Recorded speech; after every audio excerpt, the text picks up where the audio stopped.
नमस्कार साथियों, welcome to सबकी कक्षा में आप सभी का स्वागत है। साथियों, रिसेंटली नासा के जो चीफ हैं, इनके एडमिन हैं, उन्होंने अनाउंसमेंट की है कि 2024 में यूएसए तैयार है एक इंडियन नेशनल को स्पेस में भेजने के लिए। और ना सिर्फ स्पेस में बल्कि एक इंडियन नेशनल को इंटरनेशनल स्पेस स्टेशन में भी भेजेगा।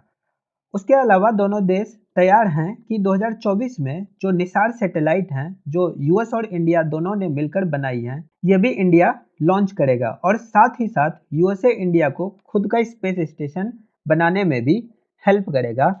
The US space agency NASA will train an Indian astronaut for a mission to the international space station by the end of 2024।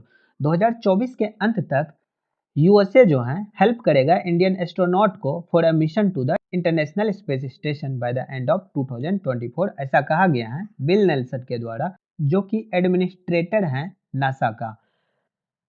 Terming India as a great future partner, इन्होंने भारत को एक great future partner के रूप में संबोधित किया है। Nelson said that US would be open to collaborate on an Indian space station. उन्होंने ये भी कहा कि यूएस जो है ये ओपन है to collaborate on Indian space station, मतलब कि भारत की जो अपनी स्पेस स्टेशन बनाने की जो आकांक्षा है, इसमें भी यूएस हेल्प करेगा।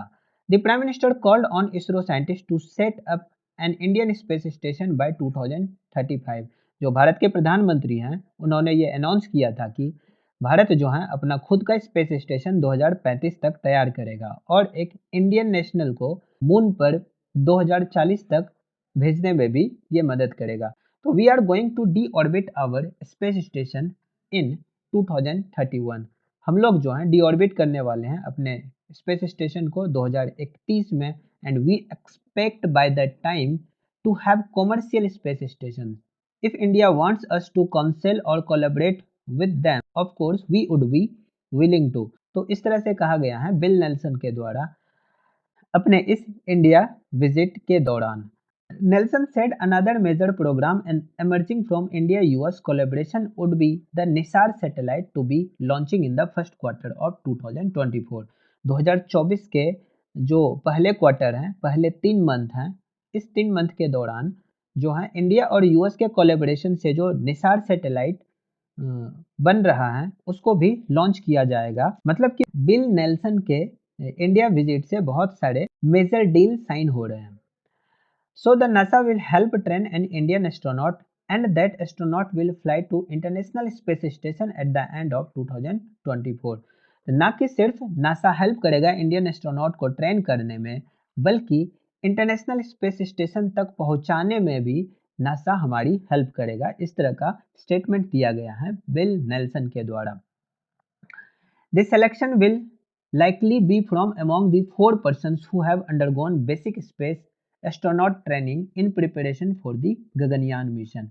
तो बेसिकली गगनयान मिशन के लिए जो 4 लोगों की ट्रेनिंग हो रही थी, वो रशिया में जो 4 लोगों की ट्रेनिंग हो रही थी, उन्हीं 4 लोगों में से जो है ये सिलेक्शन किया जाएगा किसी एक का, और उसको ट्रेनिंग दी जाएगी यूएस के नासा के द्वारा, मतलब यूएस की जो स्पेस एजेंसी नासा है उसके द्वारा, और फिर उसी को भेजा जाएगा international space station. The science objective for the 2 week long mission will be decided by India.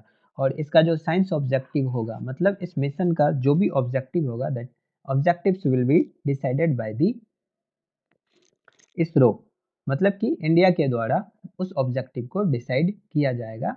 तो इस तरह की न्यूज़ सामने आ रही हैं। A statement from the Department of Space after a meeting between Nelson and Union Minister Dr. Jitendra Singh said a joint working group of both the space agencies were exploring, collaborating on radiation impact studies, micrometeorite and orbital debris field studies, space health and medicine aspects.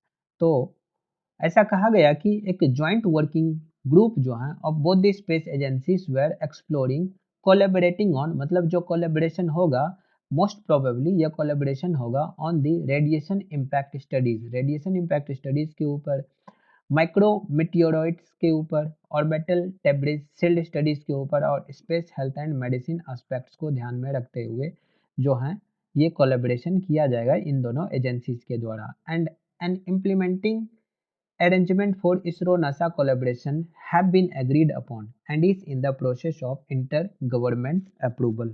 तो अभी ये inter-government approval के process में है, मतलब जो ये deal है ये डील इन द प्रोसेस है, और जो इम्प्लीमेंटिंग अरेंजमेंट है for ISRO and NASA collaboration वो एग्री कर लिया गया है दोनों एजेंसीज के द्वारा।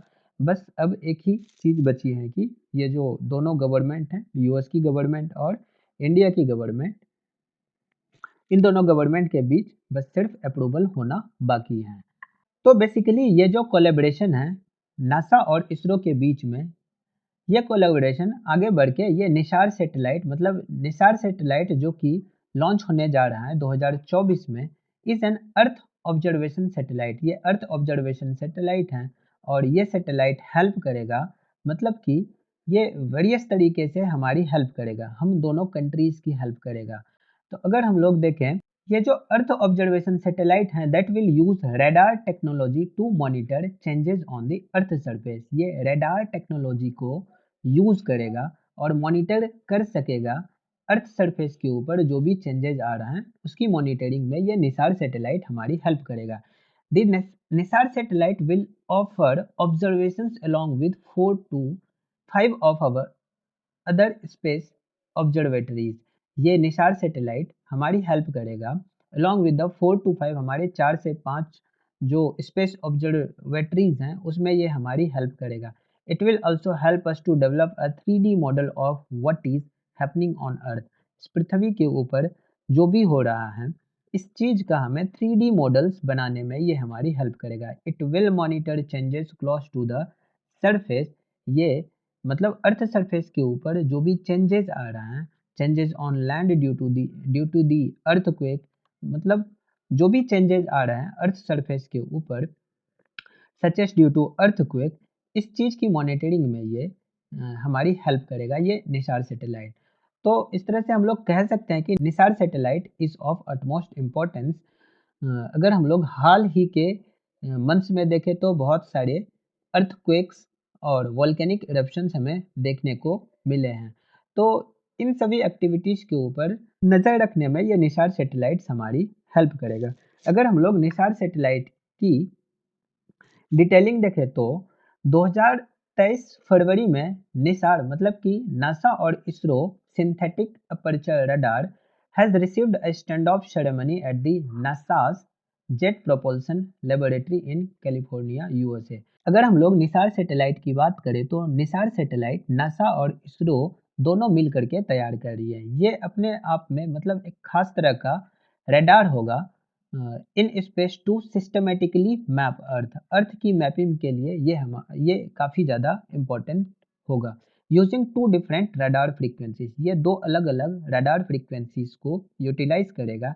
एक एल बैंड फ्रीक्वेंसी होगा और दूसरा एस बैंड फ्रीक्वेंसी होगा, ताकि मेजर किया जा सके changes in our planet's surface less than a centimetre across. मतलब मोर एक्यूरेटली जो अर्थ का सरफेस है, जो हमारा प्लानेट है, उस प्लानेट के सरफेस को मोर एक्यूरेटली ये मेजर करने में, इसको मैप करने में ये हमारी हेल्प करेगा। तो ये निसार मिशन क्या था?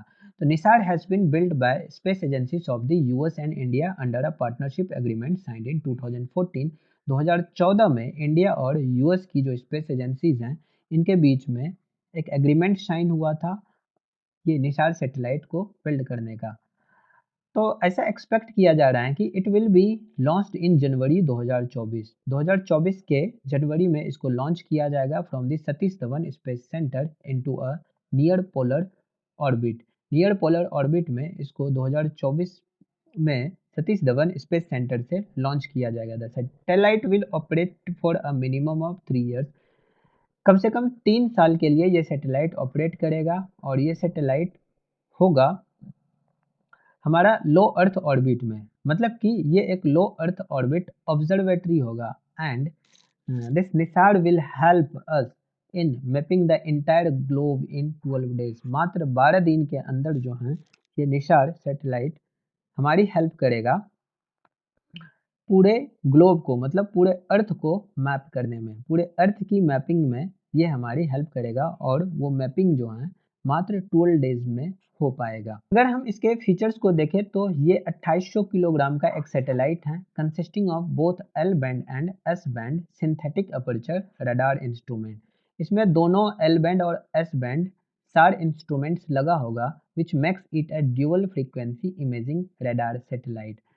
नासा जो है इन्होंने प्रोवाइड किया है L band radar, GPS, a high capacity solid state recorder to store data and a payload data subsystem। तो ये चीज़ अवेलेबल करवाया गया है नासा के द्वारा, जबकि इसरो जो है इन्होंने प्रोवाइड किया है एस बैंड रडार को। और दी जियो सिंक्रोनस सैटेलाइट लॉन्च व्हीकल मतलब कि जो जीएसएलवी है उसको इन्होंने प्रोवाइड करवाया है, जो कि एक लॉन्च सिस्टम है और एक spacecraft. S-band radars operates on wavelength of 8 to 15 centimeter and frequency of 2 to 4 GHz। जो S-band radars हैं ये ऑपरेट करता है 8 से 15 सेंटीमीटर के वेवलेंथ में और जो इनकी फ्रीक्वेंसी होती है 2 से 4 GHz की होती है। Because of the wavelength and frequency they are not easily attenuated। This makes them useful for near and far range weather observation।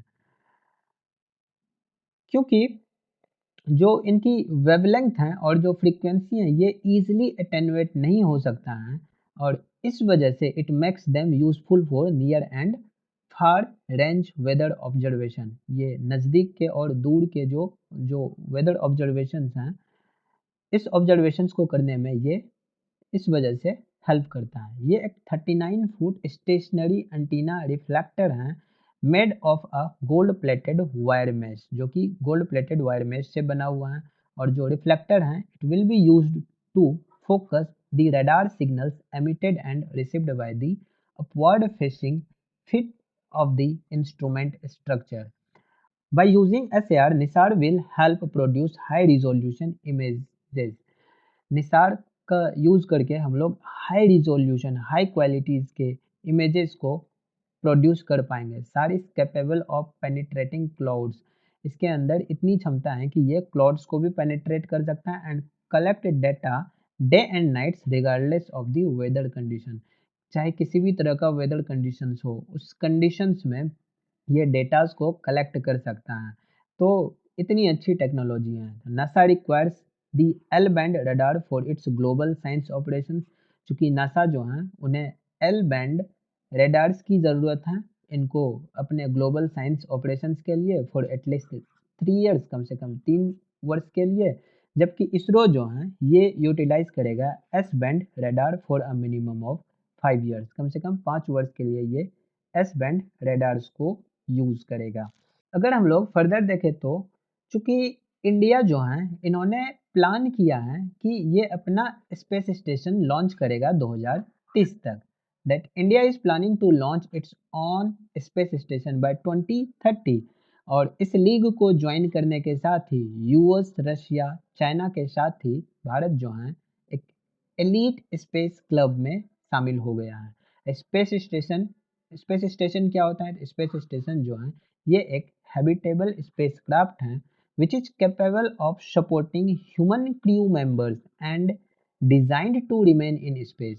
मतलब कि जो ये स्पेस स्टेशन है ये एक हैबिटेबल स्पेसक्राफ्ट होता है जो कि ह्यूमंस क्रू मेंबर्स को सपोर्ट कर सकता है और इसको इस तरह से डिज़ाइन किया गया है कि ये स्पेस में ही रह सके, मतलब कि स्पेस में ही ये उड़ता रहे। और अभी के समय में अगर हम लोग देखें तो इंटरनेशनल स्पेस स्टेशन ये एकमात्र ऐसा स्पेस स्टेशन है जो कि फुल्ली फंक्शनिंग है स्पेस स्टेशन है और लार्जेस्ट ह्यूमन मेड बॉडी है लो अर्थ ऑर्बिट में। और अगर हम लोग इंडियन स्पेस स्टेशन की बात करें तो Indian space station will be much smaller. ये काफ़ी छोटा साइज का होगा, मात्र 20 टन इसका मास होगा। और जो इंटरनेशनल स्पेस स्टेशन जो हैं इनके कंपैरिजन में ये काफ़ी छोटा होगा and will be used for carrying out micro gravity experiments not for space tourism. और इसका जो यूज़ है वो यूज़ किया जाएगा फॉर माइक्रो ग्रेविटी एक्सपेरिमेंट्स के लिए। स्पेस टूरिज्म के लिए प्रोबेबली इतने छोटे साइज के स्पेस स्टेशन को यूज नहीं किया जा सकता है, तो जो इंडियन स्पेस स्टेशन है that will not be used as space tourism. और preliminary plan for the space station is to accommodate astronauts for up to 20 days in space. जो जो प्राथमिक प्लान है इस इंडियन स्पेस स्टेशन को design करने का, वो ये है कि ये एकोमोडेट करेगा एस्ट्रोनॉट्स को कम से कम 20 दिन के लिए स्पेस में, ताकि माइक्रोग्रेविटी एक्सपेरिमेंट्स कैरी आउट किया जा सके। And the project will be an extension of the Gaganyaan mission. और जो ये प्रोजेक्ट है, ये प्रोजेक्ट एक एक्सटेंशन होगा गगनयान मिशन का। तो इंडियन स्पेस स्टेशन ये जो है ये ऑर्बिट करेगा earth at an altitude of 400 kilometre. मतलब कि अर्थ से करीब करीब 400 किलोमीटर ऊपर जो है इंडियन स्पेस स्टेशन स्पेस में उड़ता रहेगा। And ISRO is working on space docking experiment. ISRO जो है मतलब इंडियन स्पेस रिसर्च ऑर्गेनाइजेशन अभी के लिए फिलहाल काम कर रही है स्पेस डॉकिंग एक्सपेरिमेंट के ऊपर, जिसको कि स्पेडेक्स भी कहा गया है। तो ये स्पेडेक्स मतलब कि स्पेस डॉकिंग एक्सपेरिमेंट क्या है, स्पेस डॉकिंग बेसिकली क्या है। तो स्पेस डॉकिंग एक टेक्नोलॉजी है that is crucial for making the space station functional. ये स्पेस स्टेशन को फंक्शनल बनाने के लिए ये टेक्नोलॉजी काफ़ी मददगार साबित हो सकता है। तो स्पेस डॉकिंग है क्या, ये एक ऐसी टेक्नोलॉजी है जिस वजह से it allows the transferring of humans from one spacecraft to another. एक स्पेसक्राफ्ट से दूसरे स्पेसक्राफ्ट में एस्ट्रोनॉट को ट्रांसफर करने में ये हेल्प करेगा। मतलब कि जो ह्यूमंस हैं उनको ट्रांसफर करने में ये हेल्प करेगा। This is space docking. अगर हम इसके सिग्निफिकेंस की बात करें तो space station is essential for collecting meaningful scientific data specially for biological experiment. मतलब स्पेस स्टेशन जो है ये काफ़ी एसेंशियल हो सकता है फॉर कलेक्टिंग बहुत सारे साइंटिफिक डाटा, खास करके जो बायोलॉजिकल एक्सपेरिमेंट्स हैं उनको करने में ये काफ़ी ज़्यादा हेल्पफुल हो सकता है। ये एक प्लेटफॉर्म प्रोवाइड करता है for greater number and lengths of scientific studies and available on the space vehicles as Gaganyaan will take humans and experiments in microgravity for 2 days only. चूँकि जो गगनयान मिशन है ये जब लॉन्च किया जाएगा तो ह्यूमंस जो हैं इसमें माइक्रोग्रेविटी में एक्सपेरिमेंट करेगा, और वो भी सिर्फ 2 दिन के लिए ये एक्सपेरिमेंट किया जाएगा। Etch crew member stage abroad the station for weeks और मंथ्स। मतलब जो स्पेस स्टेशन है इनके सिग्निफिकेंस में अगर देखें तो जो क्रू मेंबर्स हैं वो इस स्टेशन में हफ्तों, महीनों और कभी-कभी साल भर भी इसमें बिताते हैं। लेकिन साल भर जो है ये बहुत ही रेयरली होता है। Space stations are used to study the effects of long term space flights on the human body. तो इसकी जो है मतलब जो स्पेस स्टेशन है ये हमारी हेल्प कर सकता है इन studying the effects of long term space flight. अगर लॉन्ग टर्म स्पेस फ्लाइट ली जाए तो इसका क्या इफेक्ट होगा ह्यूमन बॉडीज़ के ऊपर, इस बारे में भी हमें ये जानकारी प्राप्त करने में हेल्प करेगा ये स्पेस स्टेशन। तो अगर हम लोग कुल मिलाकर के देखें तो जो ये बिल नेल्सन है इनका इंडिया विजिट काफ़ी ज़्यादा इम्पोर्टेंट रहा है। इनके इंडिया विजिट होने के वजह से इंडिया और यूएस के बीच जो स्पेस के क्षेत्र में पार्टनरशिप है वो और भी बढ़ता हुआ नज़र आ रहा है। और भारत के कई महत्वाकांक्षी मिशंस जो फ्यूचर में एक्सपेक्टेड हैं उस मिशन में नासा जो कि स्पेस की टेक्नोलॉजी में काफ़ी ज़्यादा एडवांस हैं वो हमारी हेल्प कर सकता है। तो साथियों आज के लिए बस इतना ही। मिलते हैं हम लोग अगली वीडियो में। नमस्कार, जय हिंद।